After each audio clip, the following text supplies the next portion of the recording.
Bonjour, donc je m'appelle Jean Vétrénaud, je travaille au Secours catholique Caritas France, à la direction internationale, et je suis chargé de plaidoyer sur le droit à l'alimentation.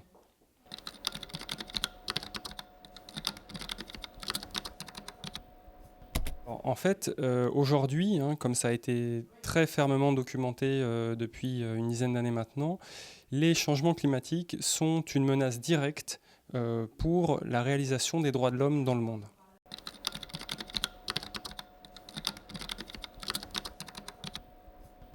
Un exemple récent d'une étude de cas sur les impacts des changements climatiques aujourd'hui même sur les droits de l'homme, a été très bien documenté par Human Rights Watch au nord-ouest du Kenya, donc dans la région du Turkana, et qui montre comment les changements climatiques vont à la fois augmenter la conflictualité entre les populations autour du plus grand lac du Kenya, mais aussi directement nuire au droit à l'alimentation des populations. Donc au regard de ces différents liens qui sont maintenant très solidement documentés, il est absolument essentiel que les négociations climat prennent enfin et vraiment et pleinement en compte la question des droits de l'homme dans les négociations du climat.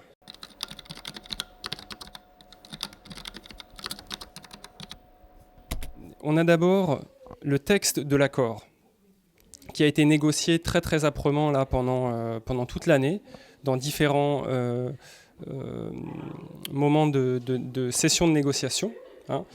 Ça va de Genève en février jusqu'à la dernière session de négociation à laquelle nous étions à Bonn en octobre. Et après d'âpres batailles, on a une mention des droits de l'homme dans le préambule de l'accord, mais aussi dans sa partie opérationnelle. Et tout l'enjeu aujourd'hui, alors que les négociations vont encore se durcir et s'accélérer, c'est de garder ces deux mentions, donc à la fois dans le préambule, qui donne un peu le contexte général de cet accord de Paris, mais aussi dans la partie opérationnelle, pour que les droits de l'homme puissent être systématiquement mis en avant pour toute action et politique climatique. En fait, il y a plusieurs arguments, on peut peut-être en retenir trois. D'abord, au niveau de la cohérence des actions menées.